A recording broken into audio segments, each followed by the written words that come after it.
করেছে, তোমরা 2.5 হাত একটা করে লাঠি বানাও আর কাছে একটা করে খুর রাখবে, খুর। ওরা ঢুকবে, লাঠি দিয়ে পাড়া ফেলে দিয়ে আমরা খুর দিয়ে কেটে দেবো, গোড়া কাটবো না, আগা কাটা পোলটা দেবো। এর নাম হলো খাতনাই মুসলমান।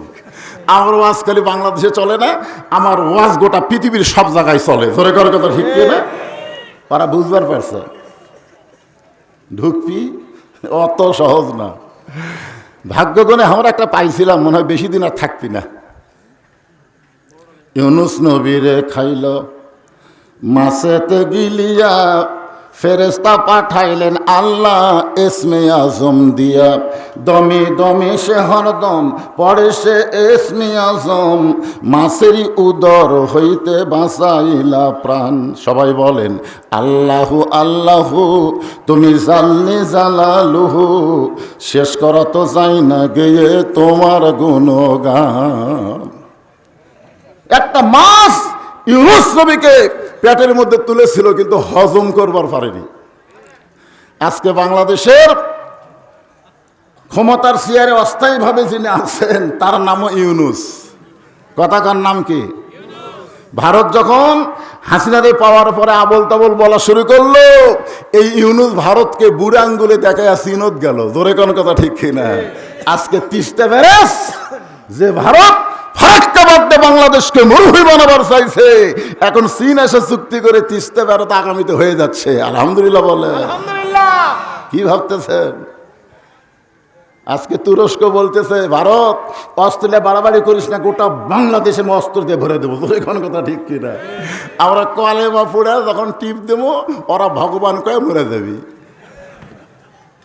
আর আমরা যদি কলেমা পড়া টিপ দিয়ে গুলি খাই, তাহলে আমাদের মৃত্যু হবে না, আল্লাহ আমাদেরকে শহীদ হিসাবে কবুল করে নেবে। ধরে কোন কথা ঠিক কিনা? হ্যাঁ, আসেন। ভাগ্যগুণে আমরা আল্লাহর প্রশংসা করার 2 নম্বর কারণ হলো আমরা বিশ্ব নবীর উম্মত হবার পারছি। কোনো কারণে হাসরের ময়দানে যদি আমরা ঠেকে যাই, এটা আবার লাভ দিয়ে উঠলো কারা? ঠেকে যাওয়া বুঝেন না?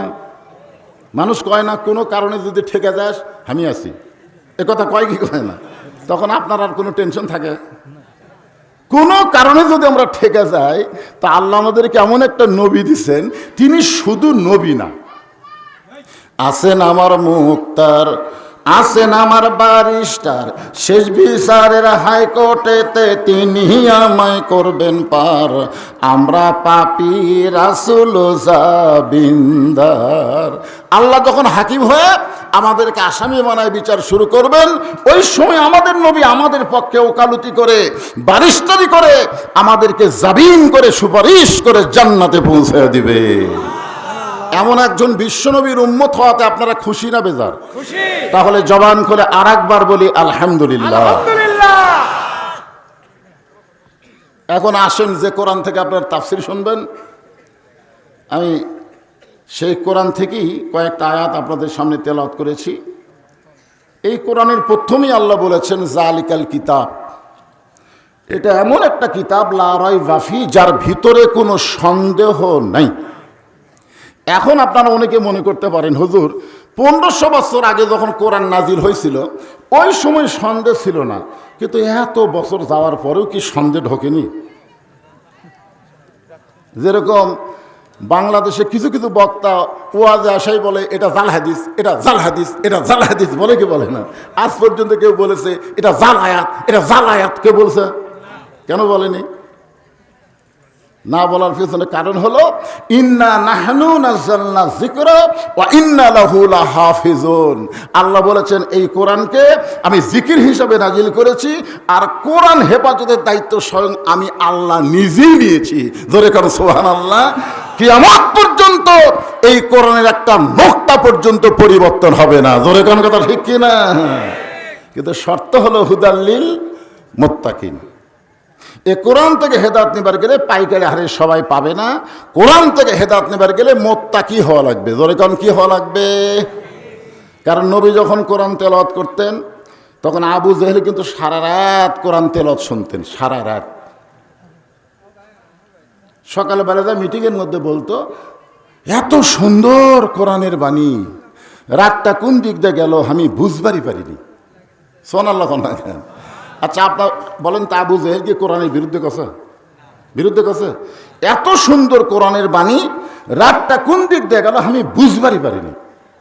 তা আবু সুফিয়ান বলতেছে নেতা, যেই কোরআন শুনতে রাত কোন দিক দিয়ে যায় বোঝা যায় না, সেই কোরআন ধরলে অসুবিধা কি?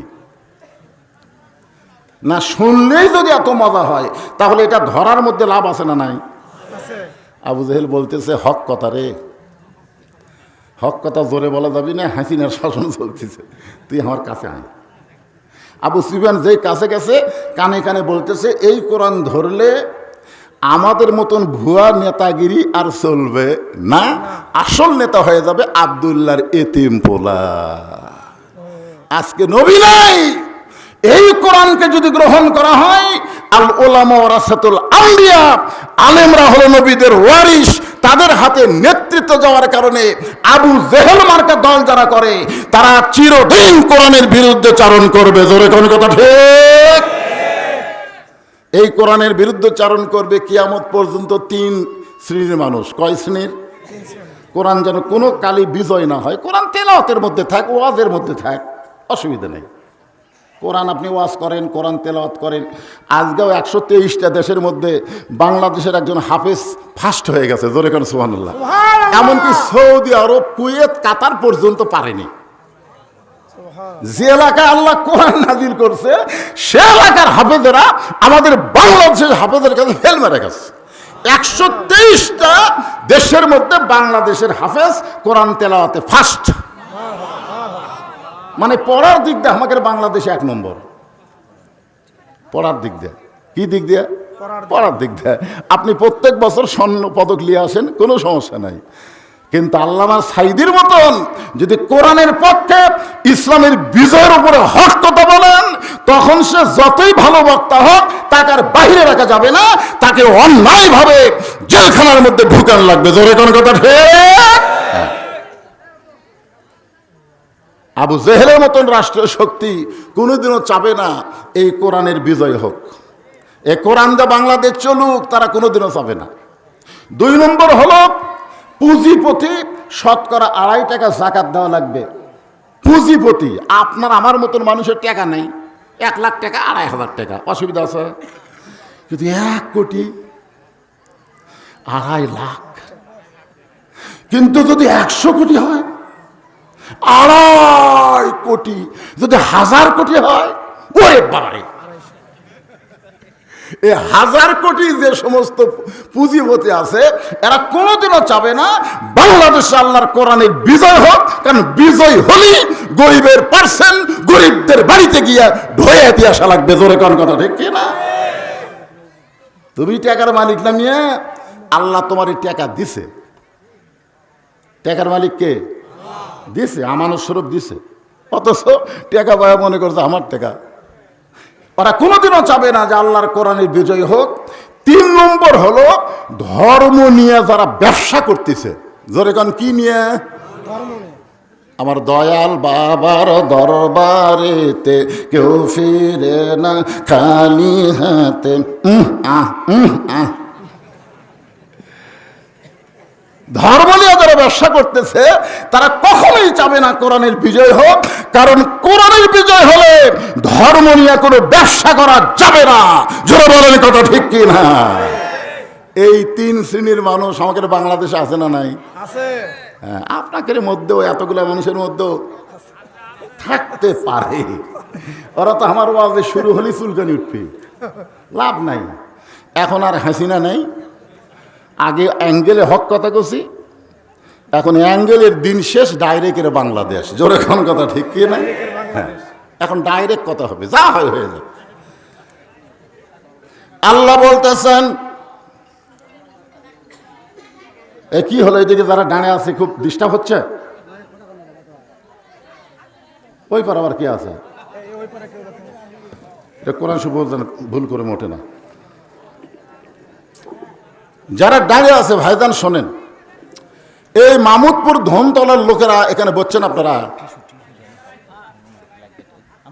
কারণ আল্লাহ রাসূলের একটা হাদিস আছে, মেহমান আর মেজমান, যারা মাহফিলের আয়োজন করেছেন তারা হলো মেজমান, আর যারা বাহির থেকে ওয়াজ শুনতে আইছে তারা হলো মেহমান।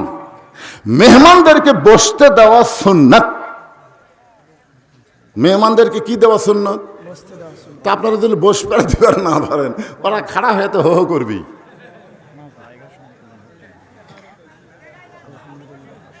আবার দেখাও যাচ্ছে না, বসে কি কর্ম দেখা যাচ্ছে না, দেখা তো যাচ্ছে না কি। ও এই সাইডে যারা বলছে এরা হো হো করতেছে। এই তোমরা একটু ক্যামেরাম্যান বসো না, ফাঁক ফুক করে দাও এবারে। কারণ ক্যাসেটে, মোবাইলে, ফেসবুকে, ইউটিউবে আমার ওয়াজ শুনিনি এমন একটা মানুষও নাই। জোরে কোন কথা ঠিক কিনা? কিন্তু আজকে বহুদিন পরে একটু দেখ পারাচ্ছে, তো দেখ পারে সে যদি এলে আবার জ্ঞান জাম করে। এরা তো মাথা এমনি তো গরম কে রে, এখন টেতে একটা ফ্যান থাকা লাগবে না? হ্যাঁ,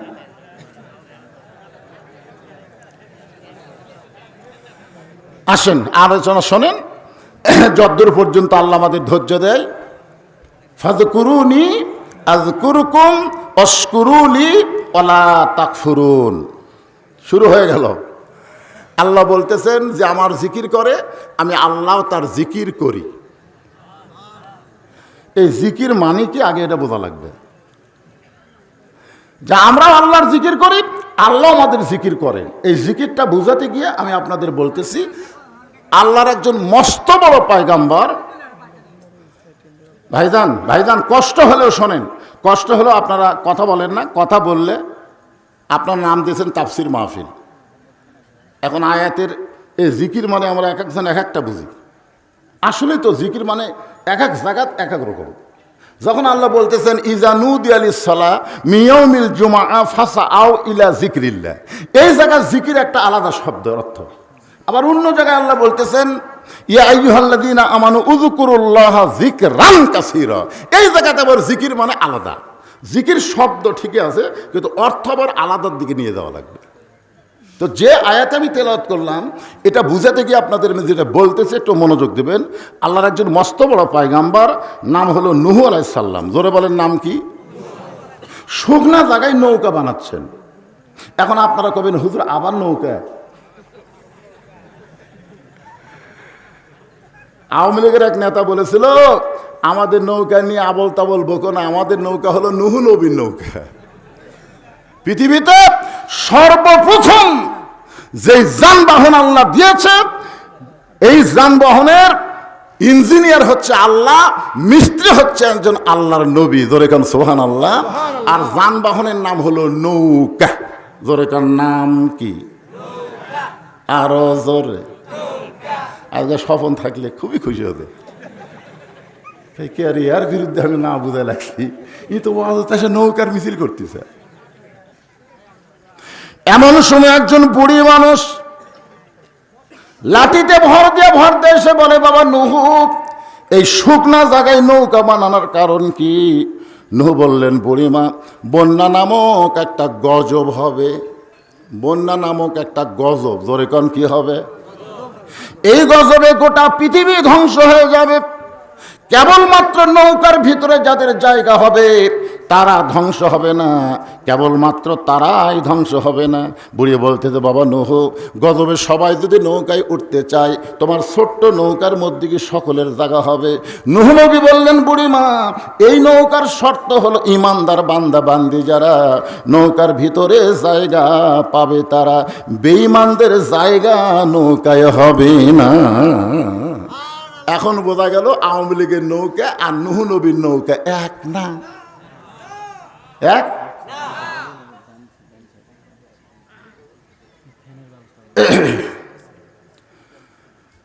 নূহ নবী বললেন, বুড়িমা, ইমানদার বান্দা বান্দি যারা নৌকার মধ্যে জায়গা পাবে তারা। বুড়ি বলতে জানিও নৌকার মধ্যে জায়গা চাই। সঙ্গে সঙ্গে নূহ বললেন, তাহলে আপনি পড়েন লা ইলাহা ইল্লাল্লাহু নূহু নবিয়ুল্লাহ। আমরা মুসলমান, কোন নবীর নামে কলমা পড়তে আমাদের কোন আপত্তি আছে? কিন্তু খ্রিস্টানদের আছে, ইহুদিদের আছে। জি আচ্ছা, ওইদিকে জায়গা করে দিল, ওইদিকে রাস্তা আছে, ওর তাহলে খুলেই দেন। ভাইজান আপনাদের কষ্ট যাদের দাঁড়িয়ে থাকতে হচ্ছে এই সাইডে জায়গা করতেছে বসে। হ্যাঁ আচ্ছা ঠিক আছে। আপনি আর চাপান যাবি না, গরমের দিন নয়, এটা মাঘ মাস। মাঘ মাস হলে আমি 1 ইঞ্চি চাপ পার করলে এরা 4 ইঞ্চি চাপতো, জোরে কোন কথা ঠিক আছে। চাপার মধ্যেই তো মজা, কিন্তু এখন যত ফাঁক ফাঁক তত মজা। মানুষ এক জায়গায় বেশি হলে এমনি গরম বেশি হয়, যাক তারপরে যদি চাপা যায় আপনার চাপবেন। আপনাদের আপত্তি আছে নাকি যদি আমরা বলি লা ইলাহা ইল্লাল্লাহ ইব্রাহিম ও খলিলুল্লাহ? আপত্তি আছে? আমরা যদি বলি লা ইলাহা ইল্লাল্লাহ ঈসা রুহুল্লাহ, কোনো আপত্তি আছে? কিন্তু খ্রিস্টানদের আপত্তি। ওই দূরে থেকে অ্যাঙ্গেলে সামান্য একটু বাতাস দিলে হবে। সরাসরি মাইকত পড়লে আবার আওয়াজ ঠিক মতো হবে না। এতে দেওয়া লাগবে উপর দিকে, গাছের নিচের দিকে। আর মুখ আছে এটি আর দিয়েছে কাত হয়ে ইঙ্গে। ওরও দোষ নাই, যতগুলো মাল দিছে আর মাথার উপরে তো মাথা খালি ডাবতিছে।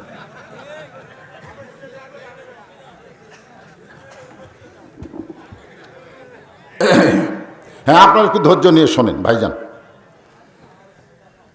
নূহ বললেন বুড়িমা আপনার আর কোনো টেনশন নাই, বন্যা নামক গজব যখন শুরু হবে তখন আমি আপনার হাতটা ধরে নৌকায় উঠাইয়া নিব। সঙ্গে সঙ্গে বুড়ি বললেন আলহামদুলিল্লাহ ওয়াশকুরু লি ওয়ালা তাকফুরুন। শুকরিয়া আদায় করতে হবে কার? আল্লাহর। যদি না করেন তাহলে কুফরি হবে। এখানে বুড়ির বলা দরকার ছিল বাবা নূহ তুমি খুবই ভালো মানুষ, বন্যা গজবে তুমি আমার হাত ধরে নৌকায় উঠাবা, তোমার মতন ভালো মানুষ কেউ নেই। কিন্তু বুড়ি কিন্তু নূহ নবীর প্রশংসা না করে প্রশংসা করলেন কার? কেন করলেন? কারণ ঈমান গ্রহণ করার পরে ঈমানই তাকে বলে দিচ্ছে ঈমান যদি তোমার ভেতরে রাখতে চাও আল্লাহ ছাড়া অন্য কারো প্রশংসা করা যাবে। এজন্য যারা হজ করেছে তারা কিন্তু, এক হাজী সাহেব আমাকে বলতে যে হুজুর আপনি কি রাজনীতি ছাড়া কোনো ওয়াজ জানেন না? আমি বললাম কেন হাজী সাহেব? বলে এই আপনার ওয়াজে গেলি আপনি ভালোই ওয়াজ করেন হুজুর, কিন্তু মাঝে মাঝে দুই একটা এমন সাইজের কথা কোন আমার কলজাত লাগা যায়। আমি বললাম হাজী সাহেব আপনি তো হজ করবার যা রাজনীতি করছেন। হাই সাহেব বললেন আউযুবিল্লাহ, হজ করবার যা রাজনীতি কোন করলাম? আমি কইলাম তাহলে আপনি আমার সাথে বলেন লব্বাইক। আপনারা সবাই বলেন লব্বাইক আল্লাহুম্মা লব্বাইক লব্বাইক লা শারীকা লাকা লব্বাইক ইন্নাল হামদা ওয়ান নি'মাতা লাকা ওয়াল মুলক লা শারীকা লাক। আপনারা বলেন তো লাকা ওয়াল মুলক লা শারীকা লাকের অর্থ কি? এ দাদি সাহেব আপনি যে আল্লাহর কাবা সামনে নিয়ে ঘোষণা করে আসলেন রাজনীতির ভিতরে রাজত্বের ভিতরে একমাত্র আল্লাহ ছাড়া অন্য কাউকে আমি স্বীকার করি না, তাহলে আপনি কাবাঘর সামনে নিয়ে বললেন রাজনীতি রাজত্বের মধ্যে একমাত্র আল্লাহ। আপনি কাবাঘরের সামনে আল্লাহর রাজনীতি করলেন আর বাংলাদেশে এসে আল্লাহ ভুলে গেলেন।